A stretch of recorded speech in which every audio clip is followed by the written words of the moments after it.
Hey people, welcome.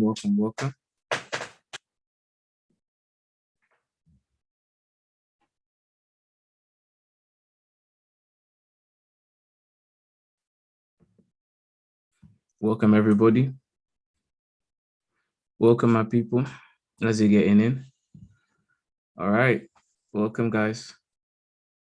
Welcome everybody. Welcome everybody as you're coming in. Welcome people. It's looking interesting in the markets recently, and I believe it's going to get even more interesting. All right, so get yourselves in there.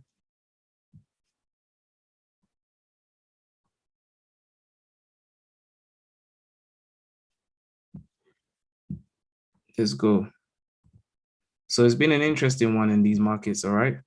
Now. So welcome everybody. I know haven't done a live for a while and you're probably wondering, where am I? What's going on? I'm still here. I've just been busy working on a couple of stuff in the background. Still trading, of course, as always. All right. It's been a very busy start to the month for me. It's a lot going on, good and even getting better. But it's been an interesting one, guys, and I'm happy to have a look and see what the market is doing. So I hope you guys are excited about what's going on. See what gains are really happening in the markets. Let's see what we could do with what we have in this time. All right, so let's recap on this. I'm going to start on the weekly here. You know what? As tradition is on Monday, should be a new chart. So I'm going to get a fresh one up here. Let's go. All right, so what we want here is to look at Bitcoin's price action. So since that time I spoke to you guys, I hope you guys were happy with what I said because it played out perfectly. So we had a reversal signature here.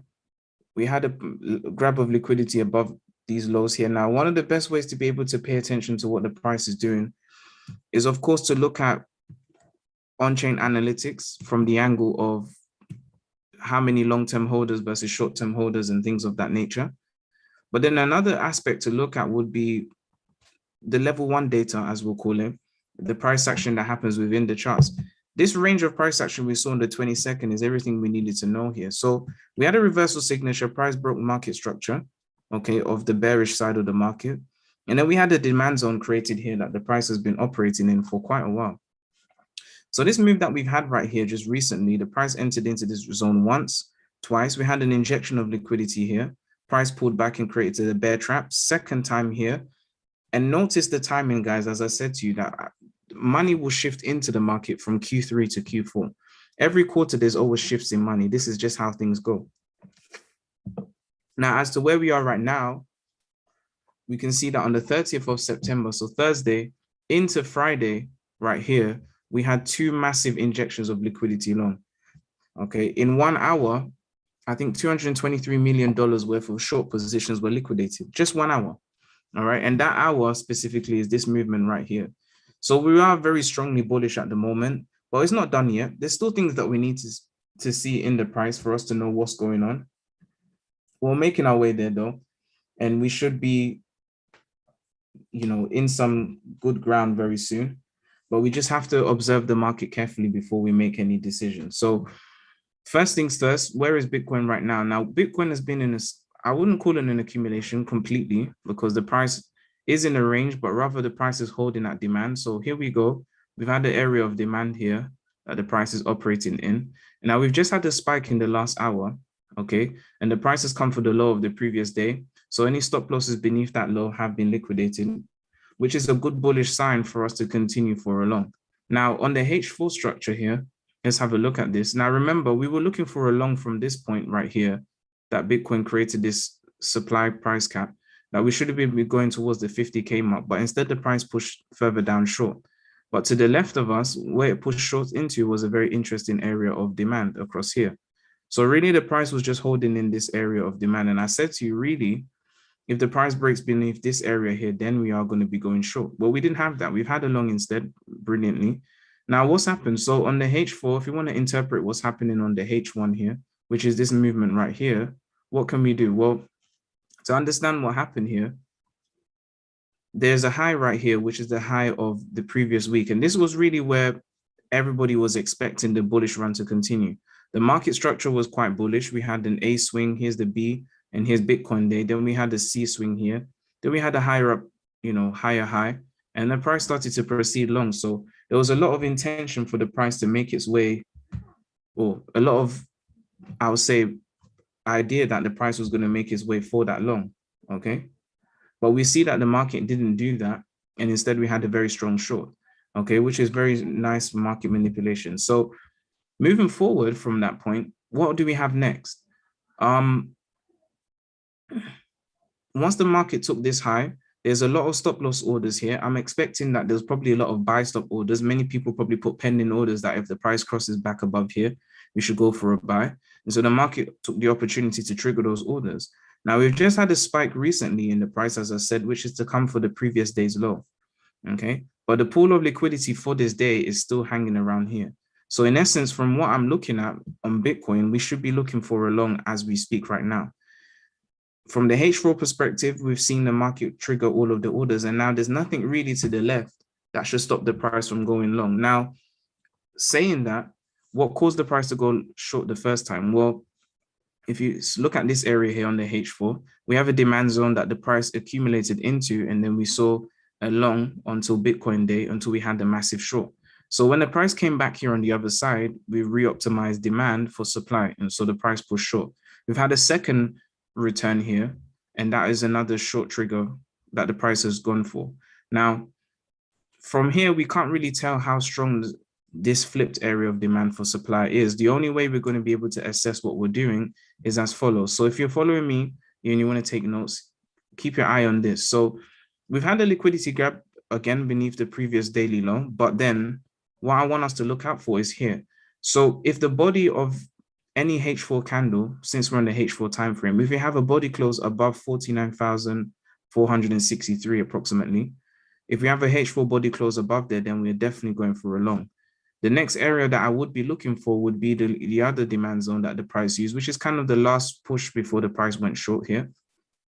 I would expect the first return to look something like this. So just above 50K, about 51,443. So we're looking at about a 2K move from here.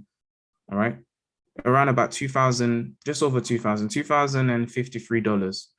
All right. Now, once the price breaks past there and we get the next level of reoptimization, then there wouldn't be anything stopping the price to be making its way back up higher. Now, there is a validation point on algorithmic level on the order book, which is here. Once we have a body close on the weekly above this level, the algorithm of the market will validate that we're going for a long. At that point, once I see that close, then we're going to end off the bull cycle with joy before the price starts to crash down again. So I would say, please keep your eyes peeled for this. This is where I'm looking at primarily for what the market is about to do. Now, on that note, I am in Ripple at the moment. I took a long here. I got in a little bit early, but I understood the market manipulation here. Now, when I got into the early, my stop loss was meant to be here, but I've widened it to the whole hourly zone.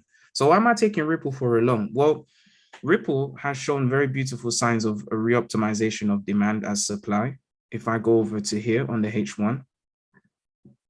Now, again, this is still a risky trade, but I told you trading cryptos has its benefits too. Now, this supply zone right here, the price has flipped the zone, return right here.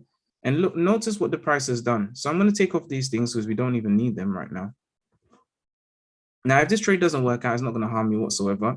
I've made a lot more profit from the markets last week, so it's not really a big deal at all. But I would say in essence that what we should be looking for here is this. So what has happened? So yesterday's low, similar to Bitcoin, the price has just spiked to take the previous daily low. Now, I know that this is the market algorithm at play, and we've just seen what I like to say is a liquidity grab. So what happened next? Now, the spike here, this is the low of, so this is the low of Sunday, Saturday, and this is the low of basically Friday. Oh, the low of Saturday, sorry, low of Sunday, and this is Monday.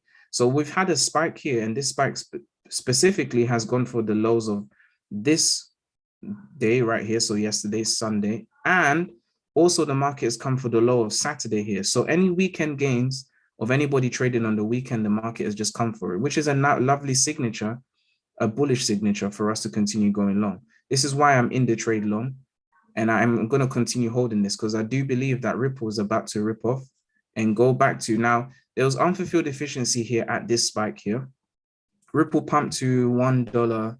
Let's see this $1.24 before crashing down again. All right. But when we look to the left here, it wasn't really, this wick needs to be filled out. So what I'm banking on, which I know the price is going to do, is come out and fill this wick. So I'm looking for an entry, a very simple trade. There's not even a lot of profit, but it's just I like the price action of this. And it's always nice to trade these things. Now, of course, there's going to be ups and downs in the price, but I do expect Ripple to give us this long moving forward. So I'm going to hang in there and watch the price. So for me, the 15-minute zone is where I'm hanging in. The price is respecting now. I believe once the price takes off, I might even put some multiple entries on, but Ripple's looking good at the moment. And I'll be looking to hold it until $1.21. Now, if I want to be cheeky with it, I want to hold it to the all-time high. Now, let's see what happens. Just for fun, let's see what we have here. Now, this signature I've just seen on Ripple is very clear to me that the price is about to launch for a very strong long. Now, I'm not saying it's the all-time high, but what I am saying is that from the structure of price, I'm seeing what the algorithm of the market is telling us. We're about to see a very strong long on Ripple. I wouldn't be surprised if it did at least 20%, maybe 25 even. Now, if I held this trade onto the all-time high, let's just say this for fun, I'll make £1,160, which would have been a great trade. All right. But this structure I've just seen with the price doing what it's doing, I do expect to see that Ripple is definitely going to be making its way long. Now, because Bitcoin has done the exact same thing and taken the low of yesterday and is starting to push up for a bullish run, I do see how they are moving in sync, and I expect this to take off. So I'm going to be holding this position. Let's see how it goes. Now, what would be my stop out point? I mean, in this case, I might have to just take the full loss and not close early. But if I see that the price closes aggressively, let's say beneath this demand zone here, which by then is all very close to my stop loss, then I probably would be looking to get out. The demand zone is holding quite well, so it's not a problem. But this spike seems to be the perfect reaction that I was looking for. We have a break of the bearish market structure. Everything looks fine for a sell. So, a buy. So I'm happy to go for that. All right. Let's have a look at ETH and see what's going on there. Ethereum. Let me see if I can grab it. So, yep, here is ETH. So ETH at the moment, you can see that the price is kind of still in this area. I mean, the wicks of the candles on the weekly, we have this all-time high, but the body is here. We can see that the price is moving quite strongly further forward. So if I go to the daily time frame here and we look at the price from here, let me put this right here.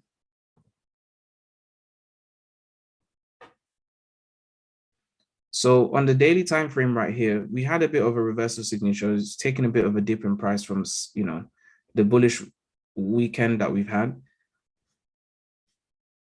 Still, let me go to the H4 here. On the H4 here, the demand zone, if I draw this out.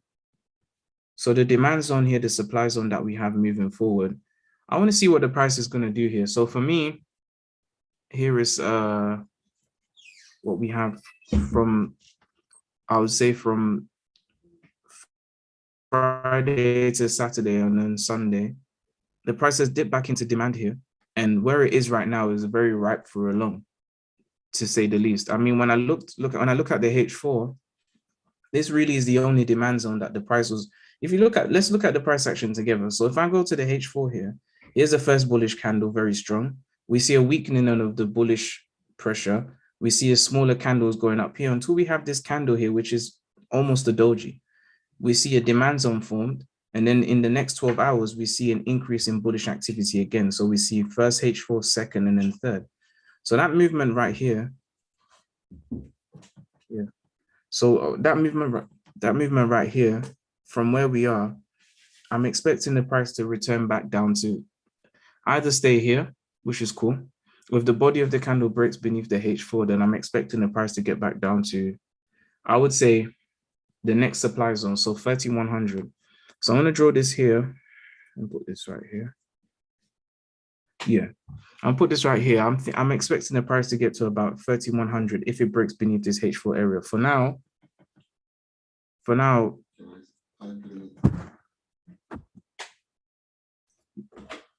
I think that the H4 area is where I would look to for a buy. Okay, so I'm keeping all these markets tight, or these price action points tight in my mind, and I think you should do the same.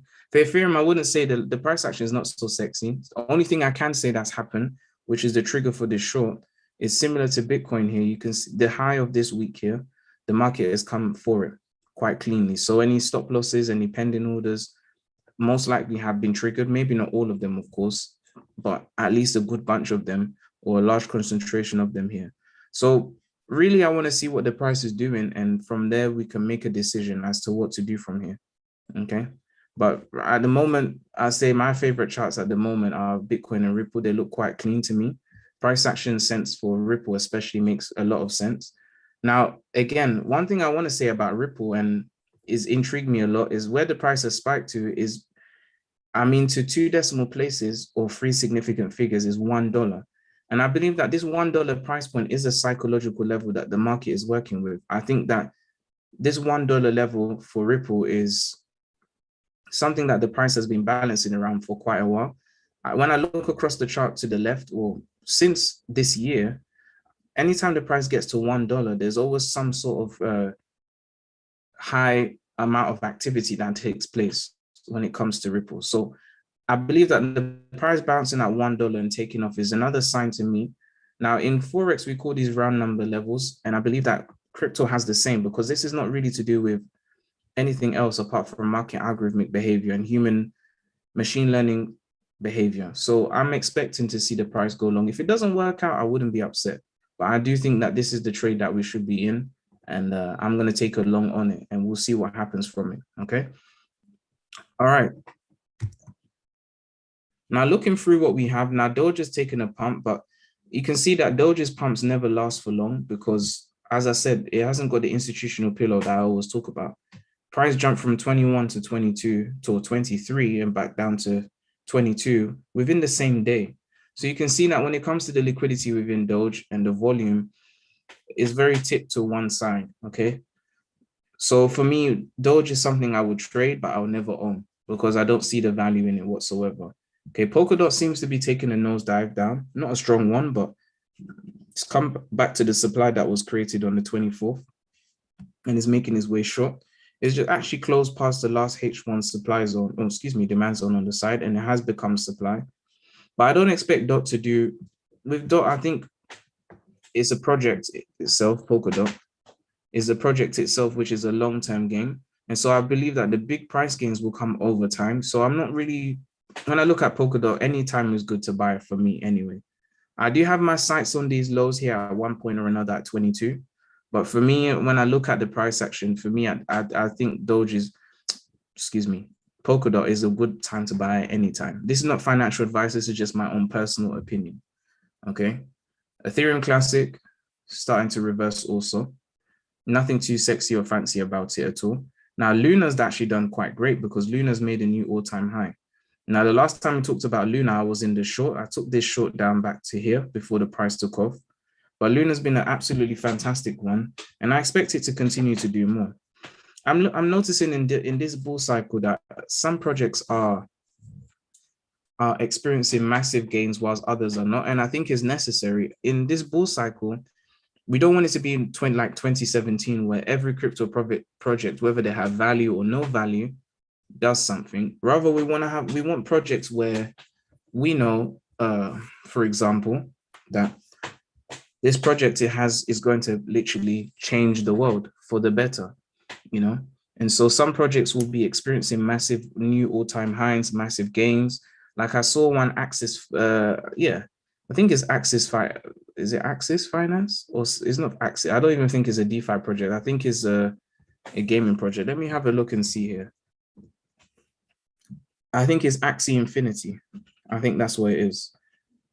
Axie Infinity. Let's have a look and see.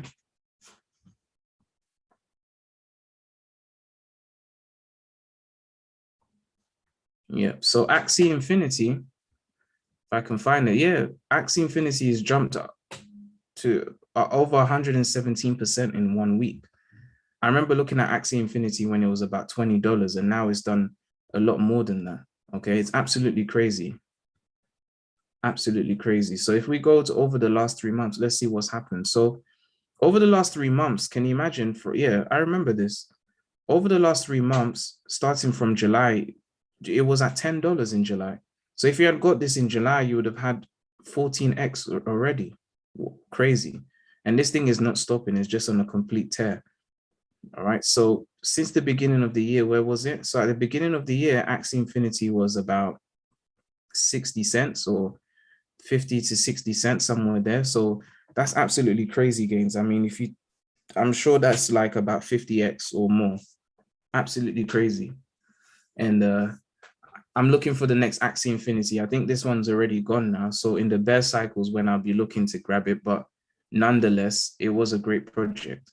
So for me, guys, looking at what we have in the week, I'll come back to what we've got going. I just want to discuss this just quickly. So for me, looking at the bull cycles that we've had, probably the best way to do this would be to go for a project, a crypto exchange that had Bitcoin from the early days. So we've had 3 cycles, and if you want to see the 3 cycles, type in on Google, search for this, the Bitcoin golden ratio, 51%. I've talked about this before, but this bull cycle ratio is an estimation of approximately when, now we're not trying to time the top of the market, but rather just roughly when we should see the Bitcoin pumps. Now, each cycle or bull cycle, okay, has been completely different. The amount of gains has been completely different. Okay, so I will use this bull cycle here for you guys to see where we're at the moment. Now, really, we're actually past the time it was supposed to be. September 28th is when we're supposed to see, the highest point on Bitcoin, approximately, based on Bitcoin's halving cycles and what happens after and before and etc. So in this first halving that we had here in December 2012 up until 2013 here, the price went an absolute tear from about I'll say $12.50 all the way up here to about $1,000. So it did basically 100x or 10,000%, something like that, or 100,000%. And we've seen here, once the bear market happens and the price sells off, so we have a year of selling. When the next halving happened, we had this low point of about $486, so about $490. Price went all the way up to this 20K mark here.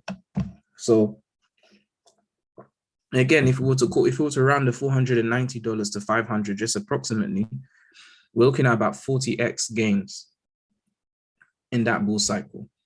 Now, so far, the lowest point that we've had, now the lowest point in the price so far has been 3K during the massive sell-off in March 2020. We had a sell-off which Bitcoin was about 3,800 approximately for one. All right. Now 3,800 to where the price has gone to, or the all-time high so far, we've got to about 64,800. All right. Now I did the calculation here. I'll do the calculation for you guys. I did it with my students, so I'll do it with you guys. So if we go quickly to have a look at that, what we're looking at, so 64,800 on average, and these are approximations divided by 3,800. Okay. So approximately we've done about 17x. All right. Now, the cycle before this, we had about 40x, and the cycle before that, we had 100x. All right. Now, from what we can see here, we're still in a bull market. We haven't had a bear market just yet. The price is still making higher highs and etc.